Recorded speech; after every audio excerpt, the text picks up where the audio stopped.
am so pleased to be at the 8th Annual ASU GSV Summit, and my 8th as well, Center for Education Reform, the nation's leading authority on innovation and opportunity in education, has been a partner since the beginning, and we're thrilled to be aligned with people like Michael Moe and Deborah Quazzo, who I think deserve another round of applause for this great event.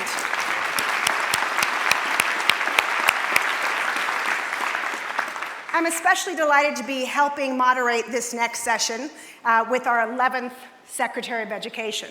Some of you may know that the Department of Education was founded in 1979. Since then, we've had 11 education secretaries. The first was a judge.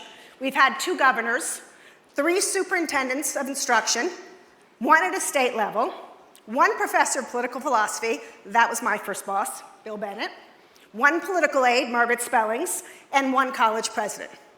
And now we have a businesswoman, philanthropist, investor, including technology, an education reform advocate who's cut her teeth crusading for opportunities for kids across the country, regardless of whatever controversy might stand in the way, a mother and a grandmother. So it is my distinct pleasure to introduce to you Betsy DeVos, our 11th Secretary of Education.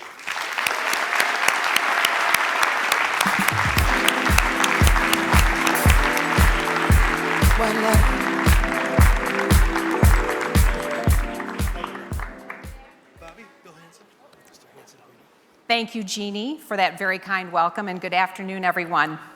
It's great to be here at ASU GSV among so many of the great leaders and innovators in the education space. You know, I've always envisioned that these conferences should be flipped around. Rather than the government officials standing on stage and talking at all of you, I should be listening to you and learning about your challenges, your opportunities, and your accomplishments. But since I'm up here, I hope you'll allow me to monopolize the microphone for just a few minutes. I encourage you, however, to consider this an open invitation for us to connect in the near future so I can hear from you personally. Since I do have this opportunity to speak with you, I want to begin by saying it's time for us to break out of the confines of the federal government's arcane approach to education. Why now? Because Washington has been in the driver's seat for over 50 years with very little to show for its efforts. We'll never be able to solve a problem unless we acknowledge it exists. So here's the current reality. First, the system is based on the Prussian model implemented in the early 1800s. Yes, courtesy of a country that no longer exists. 2, the system assigns your child to a school based solely upon the street on which you live. If you're a block away from a better school zone, too bad. This, of course, creates a problem for those who don't have the financial means to move to a different home. If real estate prices are based on the neighborhood school district, it will always adversely affect the economically disadvantaged. Thus, the most vulnerable are trapped in the worst performing schools, while the wealthier families get the better schools. Third, our students have fallen behind our peers on the global stage. In the 2015 Program for International Student Assessment, or PISA report, the U.S. ranked 20th in reading, 19th in science, and 24th in math. That's worse than the 2012 PISA ranking, which was somewhat higher in both reading and math. And it's not for a lack of funding. According to their 2012 data, we spent 31% more per pupil than the Organization for Economic Cooperation and Development average on elementary and secondary students. The facts show our system is antiquated, unjust, and fails to serve students. And this is flat out unacceptable. This isn't to say there haven't been attempts at reform. Education reform has been in vogue since the early 1980s and has produced plenty of studies, conferences, and initiatives. We've also seen billions of dollars invested by the private sector to improve the system, but with very little to show in return. Since the 1980s, we've made incredible advances in nearly every other sector of our society except education. For example, who here can pull out their Blockbuster card? Anyone? Not likely. You're all likely to use Netflix, Amazon, or one of the myriad streaming services available. Think about your cell phone. It used to be that you could only fit your mobile phone in a duffel bag. Now we carry a device in our pocket that's more powerful than computers that used to take up entire rooms. Apple, Uber, Airbnb, the list goes on and on. So much has changed, and our lives are better because of it. So why is our education system so far behind the curve? We can no longer accept this education malaise. The time for simply tinkering around the edges is over. Already we've failed more than a generation or more of kids, and every year we're failing another graduating class. In order to prevent repeating this destructive cycle, we need a new generation of education reform. That's why I'm here. Each of the examples I mentioned stemmed from entrepreneurs who saw solutions to problems we didn't even know existed, and now our lives are better for them. So what are we going to do about this problem in American education that we know exists? Since we have a room full of innovators here today, my question to you is this. If you were to start from scratch, what would America's education system look like? I doubt you would design a system that's focused on inputs rather than outputs, that prioritizes seat time over mastery, that moves kids through an assembly line without stopping to ask whether they're actually ready for the next step, or that's more interested in preserving the status quo rather than embracing necessary change. Here's how I would answer the question I just posed. We would build a system centered on knowledge, skills, and achievement, not centered on delivery methods.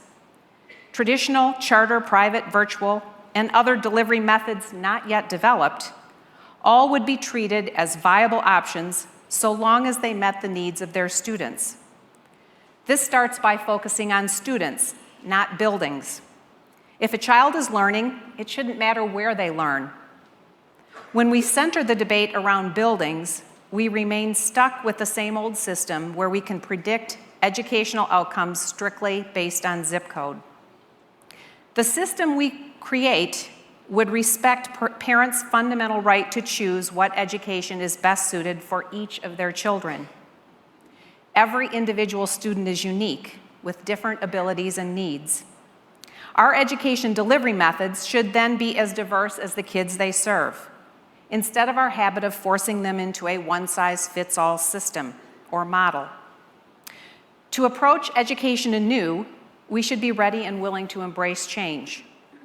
Yes, change is often scary, but what should really scare us is continuing to support a system that has repeatedly failed so many kids. Thomas Edison didn't get the light bulb right on his first try, but he didn't give up after his first, second, or third failures either.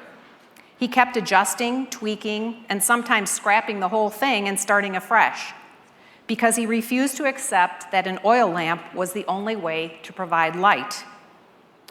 So when a school, any school, fails any student, that child deserves the right to move on. The goal is not to promote choice for choice's sake.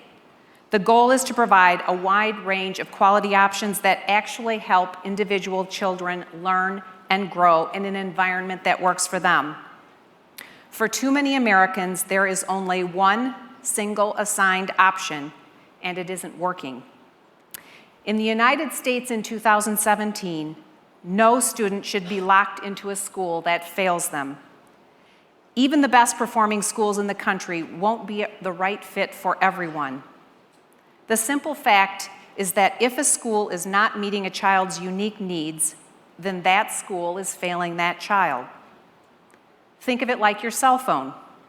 AT&T, Verizon, or T-Mobile may all have great networks, but if you can't get cell phone service in your living room, then your particular provider is failing you, and you should have the option to find a network that does work. And let's be clear, this shouldn't apply only to K-12 education. We need to innovate, reform, and iterate across the entire education spectrum. Higher education must constantly look for ways to update their models to best serve students as well. We've seen this commitment to 21st century education from Arizona State University, one of our gracious hosts today, Their entrepreneurship and innovation program allows students to pitch concrete ideas on how to solve complex challenges, with the winner receiving $20,000 in seed funding.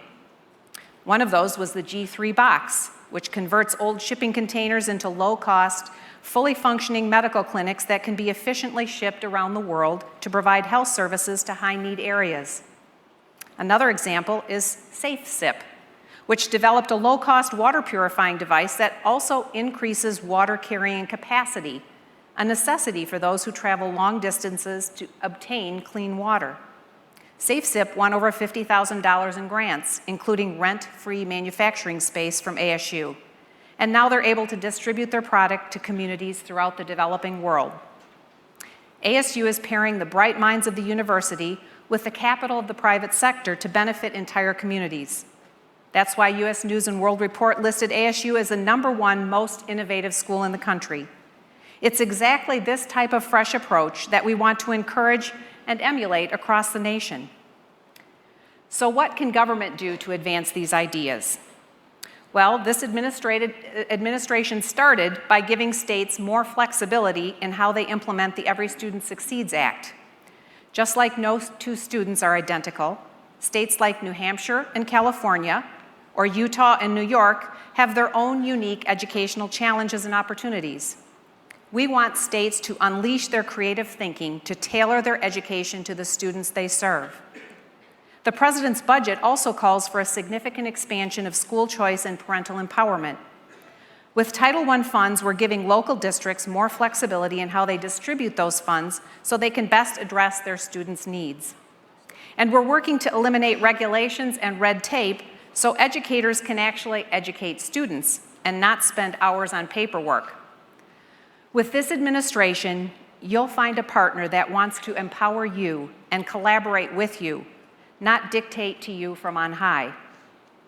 But while we will take some definitive steps, government alone can't and shouldn't solve these problems. The change we need won't come from Washington.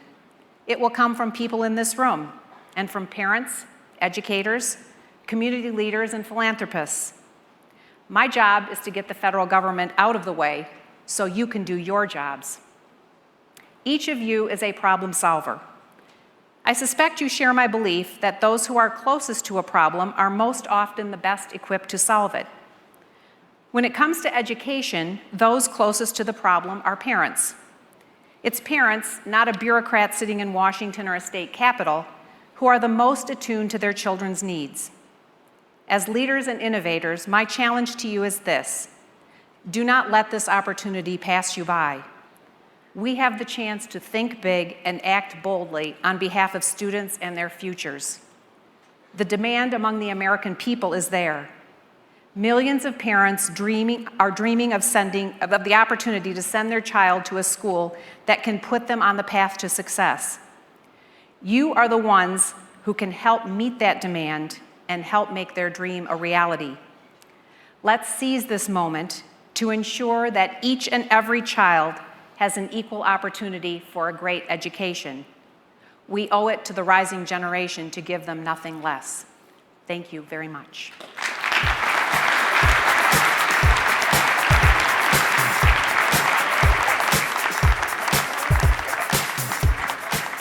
That was great. Thank you so much, Betsy. So how are you loving Washington? Well, I'm enjoying being there more than I had planned to be. I'm enjoying it a lot. I'm enjoying the challenges. That's great. So speaking of challenges, you addressed a great big one that I know a lot of people in this room are interested in, this whole idea of regulation. What sparked this order from the president to go through the regulations? What do you anticipate this is going to do for teachers and parents? Well, everywhere I've visited, and I've visited a lot of schools since I've been secretary, and it's one of the most enjoyable things I do to actually listen and learn from students and from educators. I hear everywhere how burdensome the regulations are. I hear it from administrators as well, and I think this reality is true from pre-K through higher education. So we have a goal of reviewing every single regulation that's been promulgated and actually asking the question, is this necessary?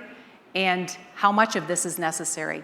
and ridding ourselves of everything that is really absolutely not necessary. So I imagine people think that's controversial when you say it. You just talked about a big gorilla, seat time. You're no stranger to controversy, we know, which is a great preparation for attacking higher ed, for example, and all of the red herrings in higher ed. Can you tell us a little bit about what we can expect from you all in the higher ed reauthorization?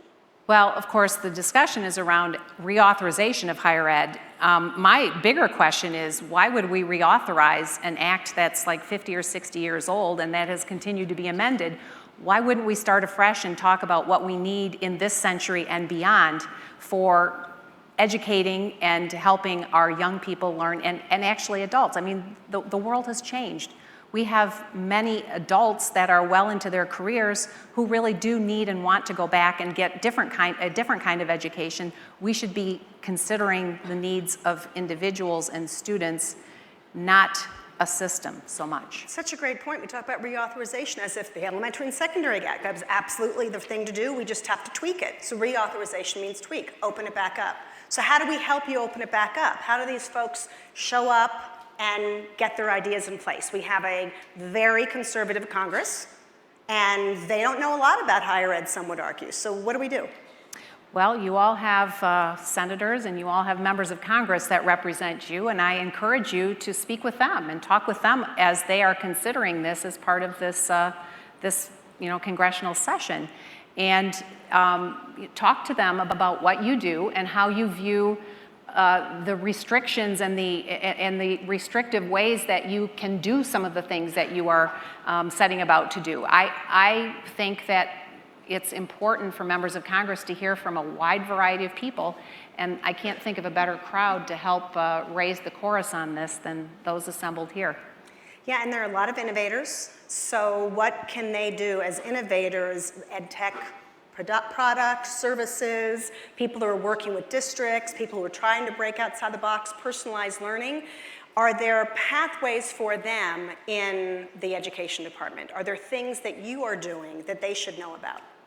Well, as you probably know, the Education Department has had an Office of Innovation, and I really believe that innovation needs to be infused in everything that the department does. And so we are going to be working very hard to ensure that every area of the department touches is really thinking afresh and anew about what the needs are of students in our 21st century today.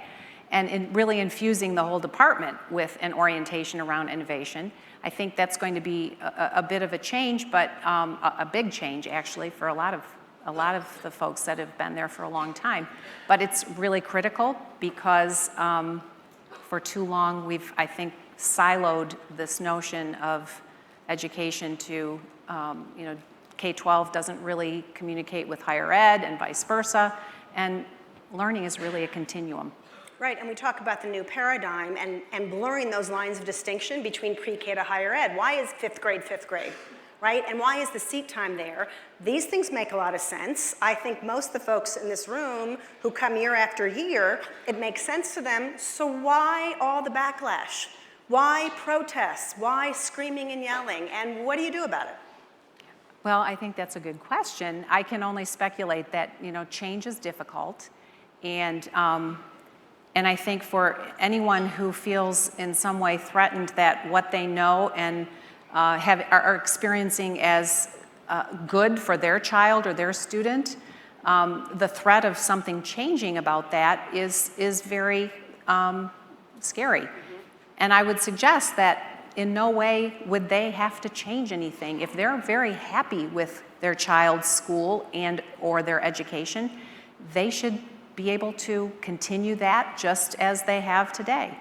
But I think there is a very large status quo defense that will stop at almost nothing to try to defend a system that is really pretty antiquated. Especially when it comes to school choice, right? You mentioned that we still have this Prussian system, and people go to school for the most part based on zoning. So tell people here what it is that drew you to school choice and why that was such an important core of what you talked about at your hearing. Well, for me, it was a very personal journey. When my oldest son, who's now 35, began kindergarten, Dick and I, my husband and I, visited, well, first of all, we knew we were going to be able to send our children to whatever school was going to be right for them, that we could do that financially. And when Rick started kindergarten, I visited a school in the urban center of our city, and it was a small Christian school that served a minority low-income population. And I became very involved with that school. First of all, we helped scholarship kids to go to the school, and then we became more and more engaged, and we quickly realized that for every child that was in that school, there were probably another 10 or 20 families that wanted to have their children there.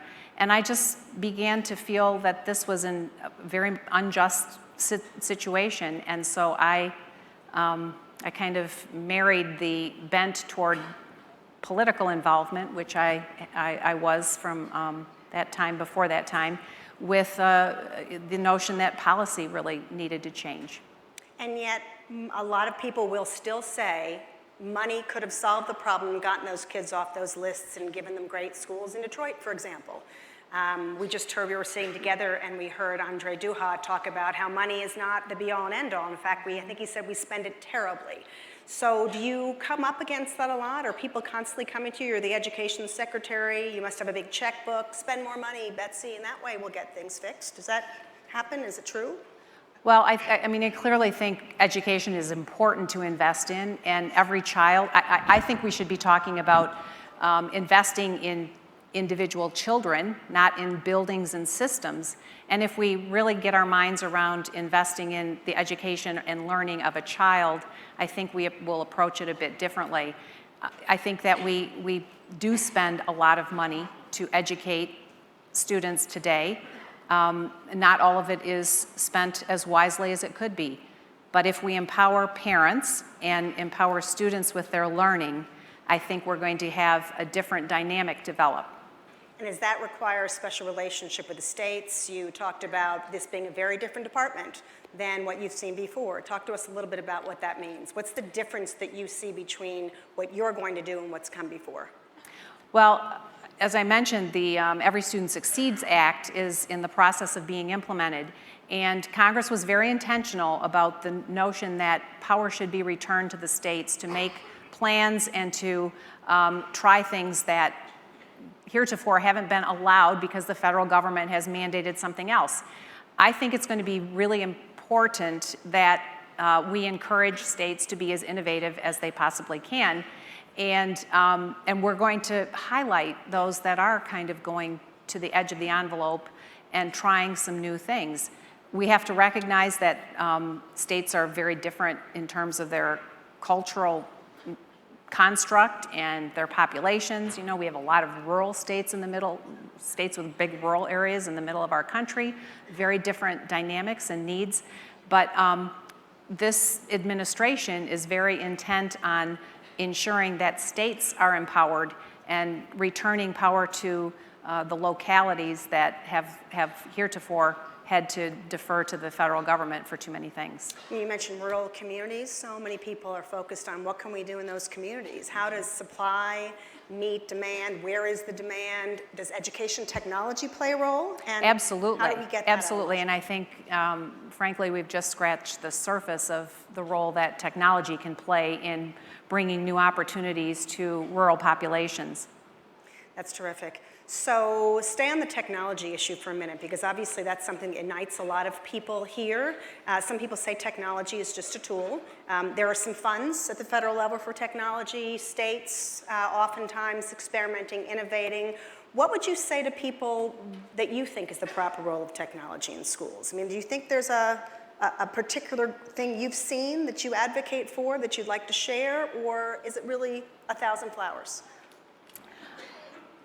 I've enjoyed seeing how technology has been utilized in a variety of settings to date, but I'm pretty confident that we have not yet realized the full range of technology's power and ability to help students learn. I only have to look at my own young grandchildren to see how powerful technology is, and to note that there are more and more ways that they are learning through technology than I would have ever dreamt possible even a handful of years ago. And so I think, probably in reference to your question, or to answer your question more specifically, I think it is the 1,000 flowers, and we haven't planted the whole garden yet. Have you seen a lot of differences in the schools you visited? You visited what so far? 14, you said? I think I'm up to like 17 Wow. or 18. In 3 months.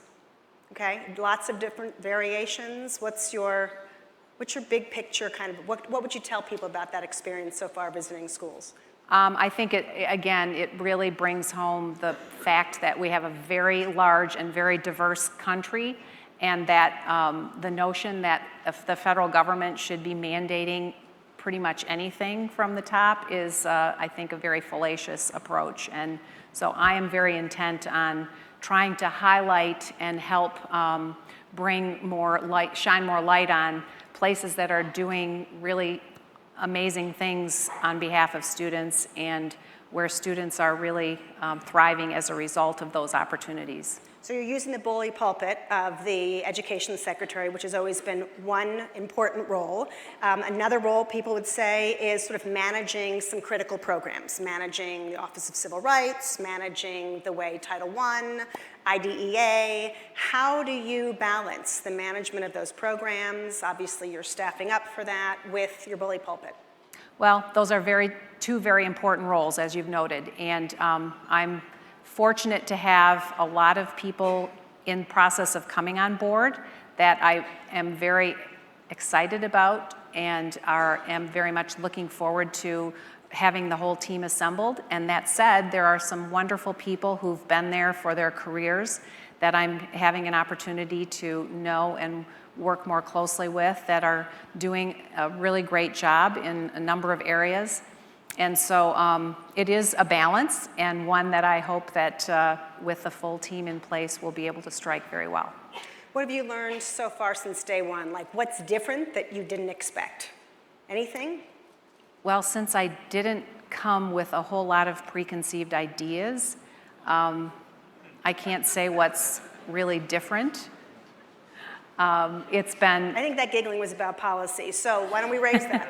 You didn't come with preconceived ideas about what I was going to find in the department. Okay. I have joked that on some days it feels a little bit like a game of whack-a-mole, but it's, I think, no, I can't say that there's anything that's really surprised me in any major way. So, you heard in my introduction, I described the different secretaries of education because I just thought that was really interesting. And so educators come with a certain level of policy knowledge, and I don't know that the judge did. But what do you say to folks who go, well, she didn't really know much about policy? What do you say to people?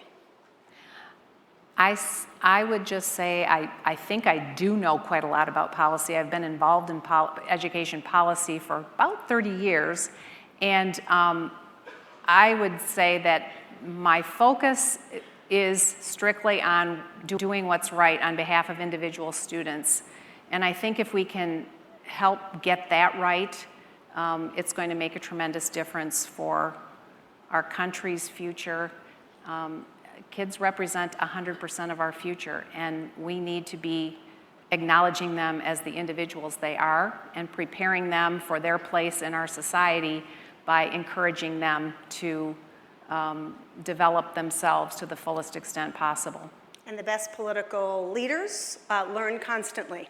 And there's no dearth of stuff we can be knowing every single day. Well, and I have said more than once that instead of being called the Department of Education, it should be called the Department of Lifelong Learning, because I think learning has to be for a lifetime. And I think that's even more true today than it was even 20 years ago.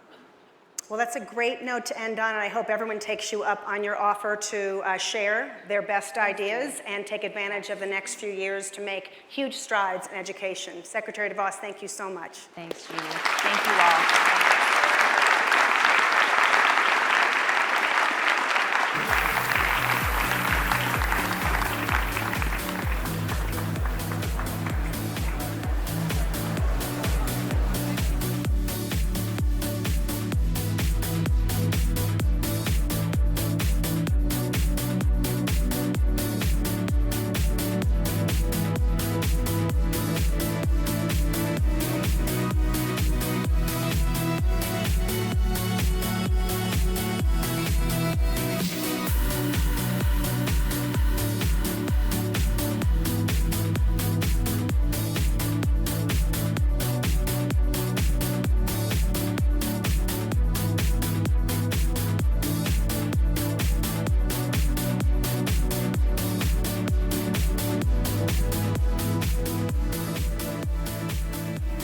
Ladies and gentlemen, our next panel will be in a few minutes. Thank you.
Ladies and gentlemen, please welcome Bill Hanson.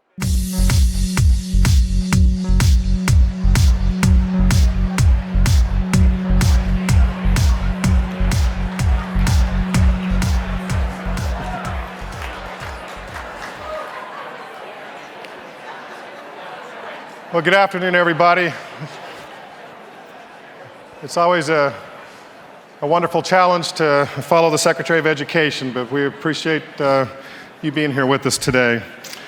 My name is Bill Hanson. I'm President and CEO of Strata Education Network, and I'll be the moderator today. We actually have 5 of our partners with us today, and so we'll kind of go through a bit of a lightning round, but we really appreciate the good work of GSV and ASU in this conference, and we're really excited to be part of the opportunity we have to really help our kids find their full potential and also our economy find its full potential. At Strata, we're really focusing on what I call completion with a purpose. We're working to across all facets of education and enrollment on pathways, and we're really working with strategic philanthropy and insights and research, as well as our operating companies with the solutions to help solve our national problems. Together, we're building Strata with a bunch of experts that are helping us achieve this, and I just wanted to introduce a few of them to you today. Representing Strata's education commitment to strategic philanthropy is Adela Britton-Baeza, President and CEO of the Jackie Robinson Foundation. Adela has been President and CEO of Jackie Robinson since 2004, and she's brought just a tremendous growth to Jackie Robinson's efforts and grants to address the higher education achievement gap with our low-income students of color. Under her leadership, she's helped Jackie Robinson to expand its funding and the number of young people who are receiving scholarships. She's relocated the headquarters to New York City, upgraded its technological capabilities, and implemented new programs. And just 2 weeks ago, had a groundbreaking ceremony for the museum in New York City, which will be a true legacy to the life of Jackie Robinson. And Adela is a graduate of Princeton University and Columbia Law School. Also joining us will be, on the research side of things, is our partnership on consumer insights that we've been working on with the Gallup organization. We're pleased to have Brandon Bastide.